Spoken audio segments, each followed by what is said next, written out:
Hi ಎಲ್ಲರಿಗೂ.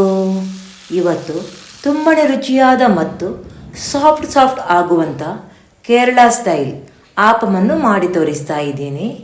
ಆಪಂ ಮಾಡೋಕ್ಕೆ ಮೊದಲು ಒಂದು ಬೌಲಿಗೆ 1 ಪಾವ್ ಬೆಳ್ತಿಗೆ ಅಕ್ಕಿಯನ್ನು ತಕ್ಕೊಂಡಿದ್ದೀನಿ. ಇದನ್ನು 4 ರಿಂದ 5 ಬಾರಿ ನೀರಲ್ಲಿ ಚೆನ್ನಾಗಿ ತೊಳೆದು ನಂತರ ನೀರು ಹಾಕಿ 4 ಗಂಟೆ ಅಕ್ಕಿ ನೆನೆಯೋಕೆ ಬಿಡ್ತೀನಿ.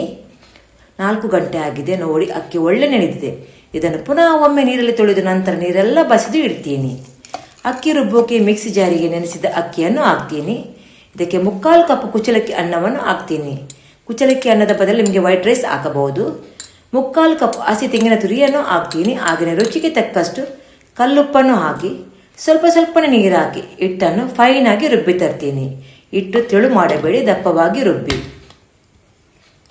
ನೋಡಿ, ಹಿಟ್ಟು ರುಬ್ಬಿ ಆಯಿತು. ಇದನ್ನು ಒಂದು ಪಾತ್ರೆಗೆ ಹಾಕ್ತೀನಿ.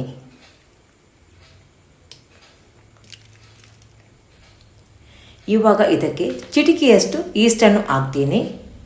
ಹಾಗೆಯೇ 1 ಟೀ ಸ್ಪೂನ್ ಸಕ್ಕರೆಯನ್ನು ಹಾಕ್ತೀನಿ. ಮಿಕ್ಸಿ ಜಾರಿಗೆ ಸ್ವಲ್ಪ ನೀರು ಹಾಕಿ ಇದನ್ನು ಹಿಟ್ಟಿಗೆ ಸೇರಿಸಿ ಹಿಟ್ಟನ್ನು ಒಳ್ಳೆ ಮಾಡಿ ಒಂದೇ ಡೈರೆಕ್ಷನಲ್ಲಿ ಮಿಕ್ಸ್ ಮಾಡ್ತೀನಿ. ನೋಡಿ, ಹಿಟ್ಟು ಇಷ್ಟು ದಪ್ಪ ಇರಬೇಕು, ಅಂದರೆ ದೋಸೆ ಹಿಟ್ಟಿನ ಅದಕ್ಕೆ ಇರಬೇಕು.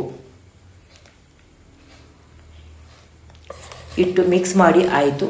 ಇದಕ್ಕೆ ಮುಚ್ಚಳ ಮುಚ್ಚಿ 8 ರಿಂದ 10 ಗಂಟೆ ಹಿಟ್ಟು ಫರ್ಮೆಂಟೇಷನ್ ಆಗೋಕೆ ಬಿಡ್ತೀನಿ. ಬೆಳಿಗ್ಗೆ ನೋಡ್ತೀನಿ, ಹಿಟ್ಟು ಒಳ್ಳೆ ಮಾಡಿ ಒದಗಿ ಬಂದಿದೆ.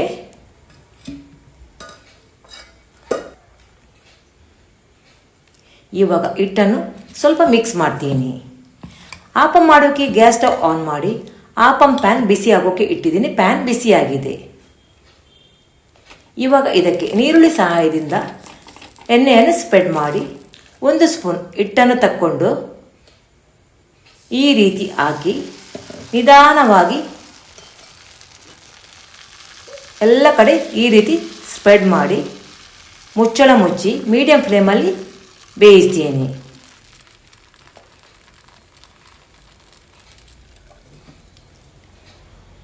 ನೋಡಿ, ಆಪಂ ಫ್ರೈ ಆಗಿದೆ.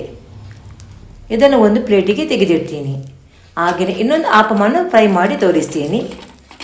1 ಸ್ಪೂನ್ ಹಿಟ್ಟನ್ನು ಹಾಕಿ ನಿಧಾನವಾಗಿ ಈ ರೀತಿ ತಿರುಗಿಸಿ ಮುಚ್ಚಳ ಮುಚ್ಚಿ ಬೇಯಿಸಬೇಕು.